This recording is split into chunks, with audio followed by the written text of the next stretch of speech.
Deja Brew again, back for another beer review. Today our beer is from Philter, spelt with a PH, because that's what us millennials did back in the day. We had Z's instead of S's at the end of things, and we put PH in front of things to say it was fresh, and in this case Philter. They're from Marrickville, so not too far of a drive from where we just last left, which was pretty close to Manly.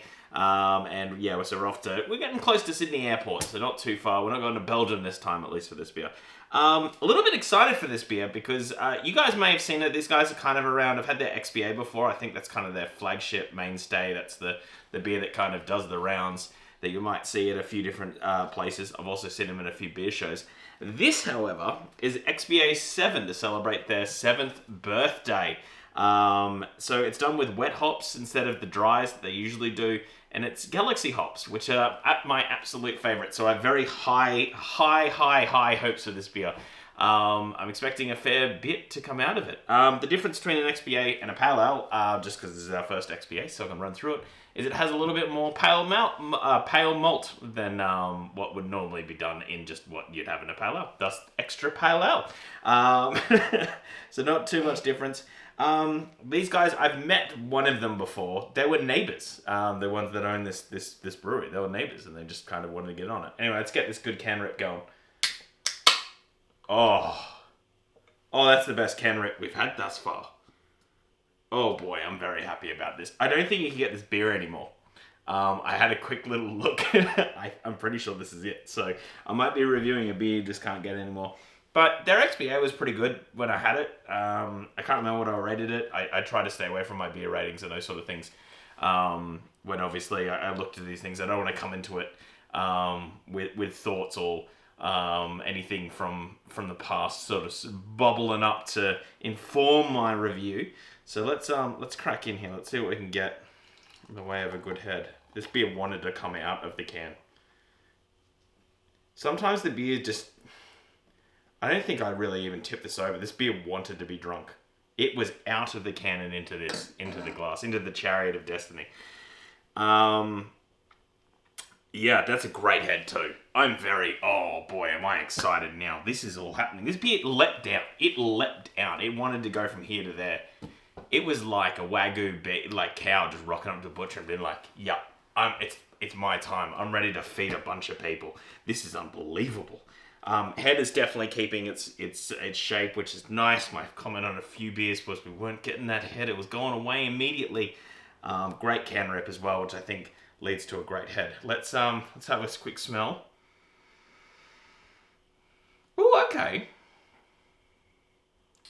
Yeah, having a sniff of this, it's just orange. It is orange that's coming out, and not and like that real burst of citrus that you get in something almost artificial that you get with like a paddle, an icy pole or something on those lines. That real orange smell that's coming through. I'm not getting any zest.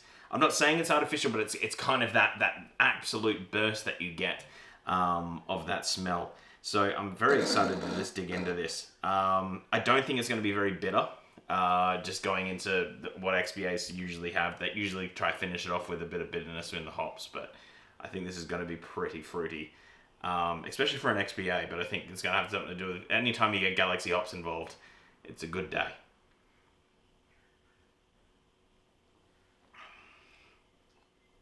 Oh, wow. Oh, my goodness. That is very, very good. That is unbelievable just out of the get-go. Yeah, it definitely has that paler malt that comes through, just to start off with. There's no burning of the malt. There's nothing that you get in sort of the darker beers. There's none of that texture. And then it's just an absolute burst of freshness. Just a burst of fruit that just hits you. And it's kind of like a wheatier finish. Maybe, again, that pine that might be coming through, that I'm kind of getting at the end. I think that's to give it a bit more of a bitterness note. Yeah, I definitely get pine at the end of this, which is a bit interesting. But the rest of it is absolutely delightful. 1.4 standard drinks as well. It is extremely drinkable. It's a shame you can't really get this anymore. I saw a few websites that still have some, so I would recommend getting it because it is very, very good, especially for an XPA.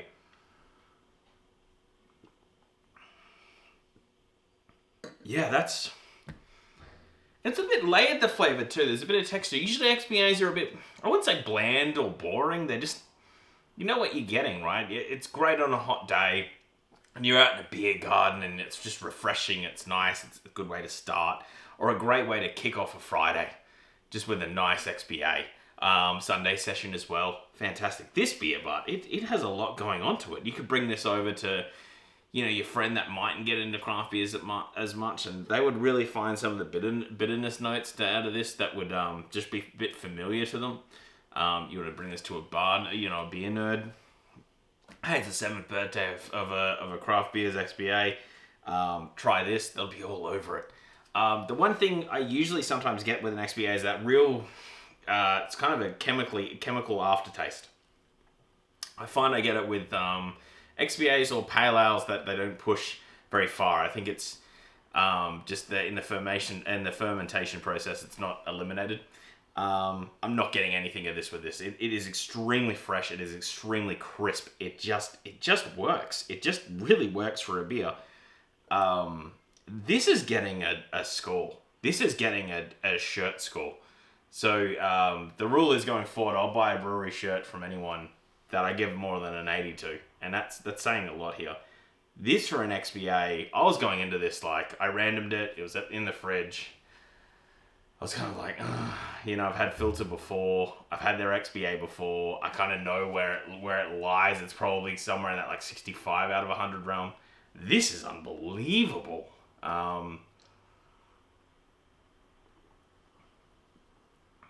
Yeah. A little bit of New Zealand in this too.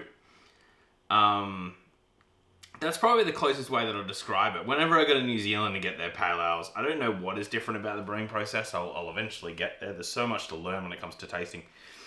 I do get a little bit of what they do in New Zealand. This sounds familiar to a 4-hour plane ride and me getting a beer down in Petone.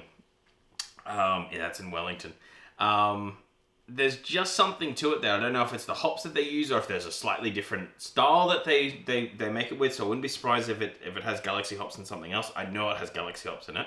I wouldn't be surprised if it has the New Zealand Pacifica or whatever that name is. I just get it at the start here. But yeah, and it's not overly carbonated. It's a beer that works. It's a beer that works very well. What am I going to score it? I'm going to give it a flat 80. Just a flat 80. I'm so happy with this beer. It's an unbelievable beer. I can't believe it's a limited release. It must cost them a wazoo to make it. Or do I want to make this 81?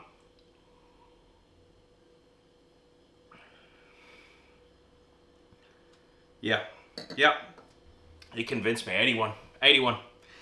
On the nose. That is so refreshing. You could easily have a few of these at anything. What it would go well with food, I try to kind of think of like how I would pair it. Because it has a bit more depth and it has some citrus notes to it, and it does mellow out it does mellow out with the bitterness. I'm thinking like pasta. Like a good hearty pasta, or even a white pasta, to be honest, that you'd want to sprinkle maybe a little bit of citrus on, and you just want to hold back off that. This would go very well with that. It does have maybe some of the characteristics of that you start to get from those Italian lagers, or what they try to do, but they don't do it very well. That there are that citrus notes in, and you ride out with the bitterness. This is unbelievable. I'm very happy with this. 81, if you can get it, I highly recommend it. It's just tasty. And that's really all we're here for. And plus, it's a really good... I think this is the best XPA that I've ever had, if I'm to be brutally honest. A lot of them are good, but that's all they are. They're good. I never see one that sort of pushes into great, and that's what this one has done.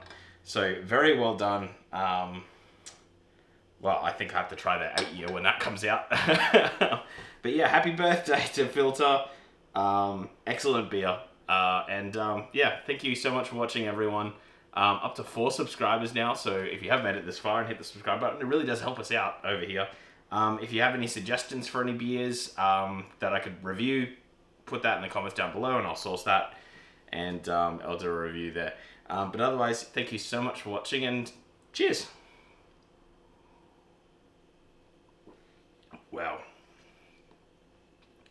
That's too good. It's too good. I don't know what to do with that. I'm actually perplexed. I'm actually perplexed at how good that is.